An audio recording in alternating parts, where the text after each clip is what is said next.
Okay, so I'm gonna make some bread right now because I went to go have some toast this morning and our loaf of bread that I pulled from the freezer was molded. So I'm making the King Arthur flour oatmeal bread. Y'all, of course it would. Let's see if I can get this done without it freaking out. Okay, so I'm gonna put my bowl on there and I'm gonna tare it, and I'm weighing in grams, so I'm gonna change my unit. I think that says grams. I need to put my scale here because I'm going to weigh out all my ingredients because it's more accurate. If you don't have a scale, they also give you the recipe in cups and whatnot. Oh my gosh. 1 grams of flour.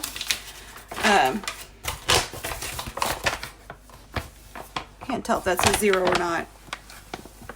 Yeah, it did. Okay. Oh, whoa. Okay, 361. We are almost there. Great part about this is it's completely accurate. I'm at 357. Oh, did I scoop too much air into that? Come on. There we go, on the dot. This recipe is very simple. All you're gonna do is I'll share the link to it. What I like about this recipe is require you to have instant milk, which I don't have. It's flour, oats, butter, salt, brown sugar or honey, which also is great because I don't have much honey, instant yeast, and lukewarm water. And if you don't have instant yeast, you can also use active dry yeast. I have instant, so hopefully it just takes one of these packets. Okay, so I have my milk in here, which I'm going to throw in the microwave because it needs to be lukewarm.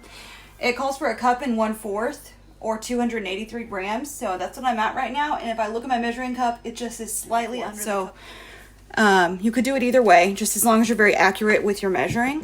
So I'm gonna throw this in the microwave. You can also heat it on the stove. I'm just gonna do like 30 seconds. Just needs to be lukewarm. It's important to wipe this off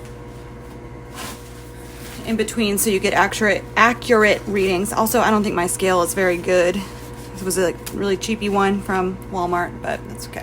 All right, so I need 99 grams of oats, old-fashioned rolled oats. I think it's about a cup.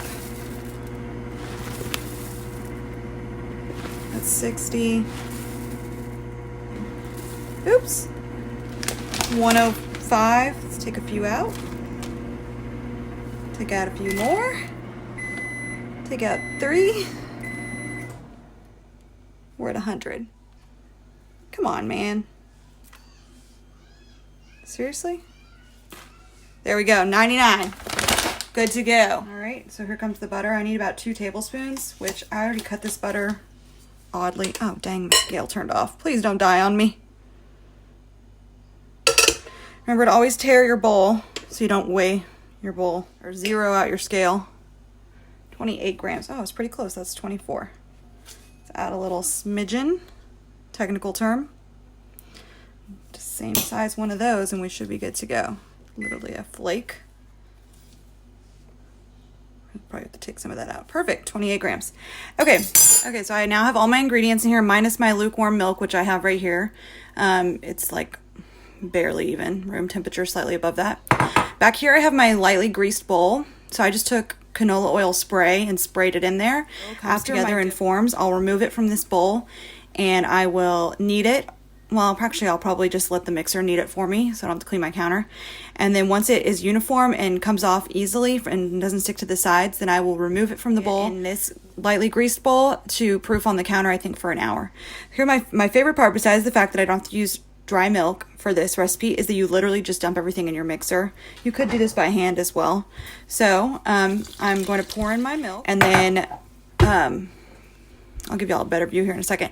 I have my dough hook attachment. Make sure you lock your mixer in, and I'm going to start it off slow. All right, so you can see that it's already starting to pull ingredients together, and you might stop it every now and then and use like a rubber scraper. This is a very hard rubber spatula scraper, not like one of those soft ones. To help. You could also use a flexible scraper. I'll find one and show you what it looks like.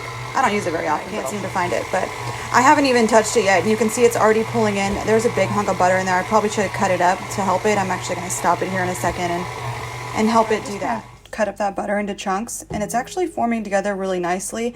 It's pretty tough right now, but that's because it's being worked and the gluten is being jacked up. So that's why you let it rest. The gluten in the bread relax, and it gives you a tastier product. If you don't let it relax, that's when you get that tough, you know, really hard to bite off bite. So it actually is looking pretty good here. So I'm going to turn it back on and let that butter incorporate it in it. But I'm so excited about this bread, y'all. So I'm going to let this go for maybe 3 to 5 minutes, depending upon how I feel.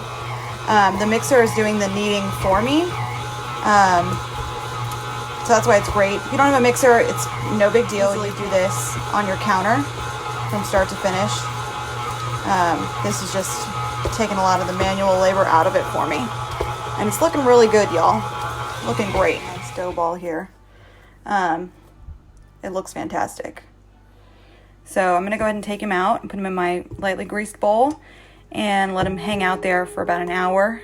The tip, which I'm sure no one in Texas has this problem, is if your kitchen is colder than 65 degrees, then I would put it in the oven with the oven light on. My oven light is currently broken, but that'll help it proof a little bit faster. Or if you have a proofer, which I have one at school, but not at my own house. You can also turn your oven on and slightly open the door and set the bowl of dough on top of your oven to kind of let that warm air help it out. But my kitchen's plenty warm, so we're good to go. One of the tips was, if you're going to roll this out on a, like knead it by hand, try not to add too much flour because it will dry the bread out.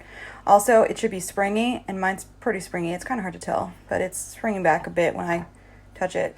So that's how you know it's ready to go. So try not to add more flour, and it should spring back. And then it's going to hang out on your counter for an hour covered, 1 hour.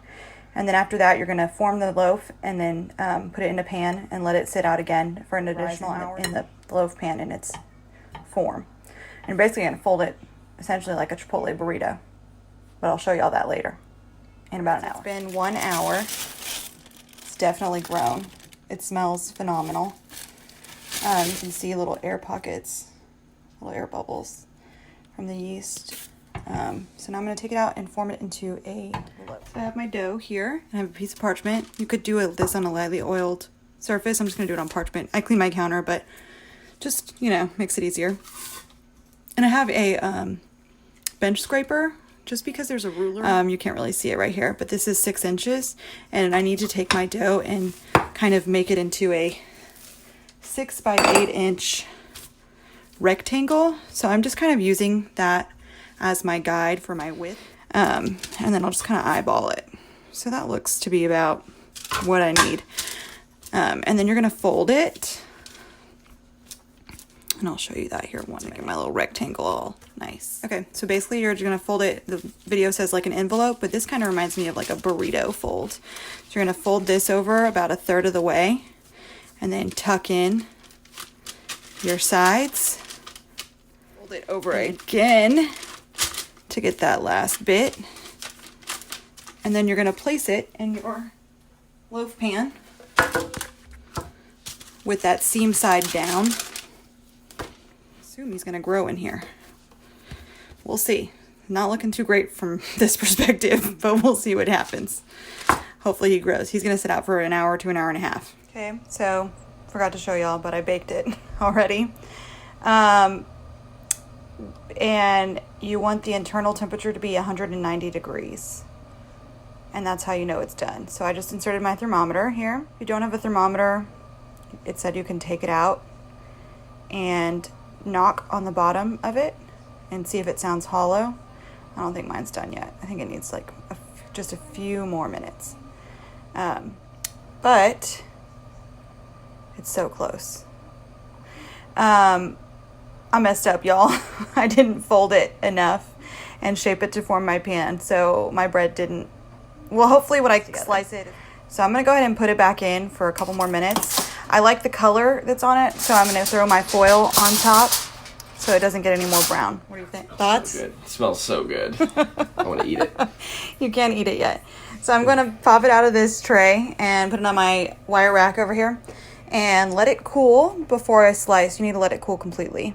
So we'll see if I slice it. I have a feeling that it's not going to. Woo! Oops. Bread. So you can kind of hear it Sounds hollow. That's how you know it's done. That's what you want. All right, I'll stop messing with it. Before I can begin dinner, I need to clean off all my counters. This is ridiculous, y'all. These are all clean though, so that's good. And the sink's fairly this bread. It's still slightly warm. I cannot wait to try it, y'all. So I have my serrated knife. It's wavy. It's a bread knife. Please stay together. Ooh, look at that, y'all. Oh my gosh. I want you to eat it. Okay, get your face off of it. That smells so good. Okay. Just take a bite. Don't. Okay. Look at that. It was a little flaky. Probably should get some butter to put on there. Oh, yeah. Butter would So make good. it. It's really good. Okay, excellent. Mm. You're flicking it everywhere. Bread.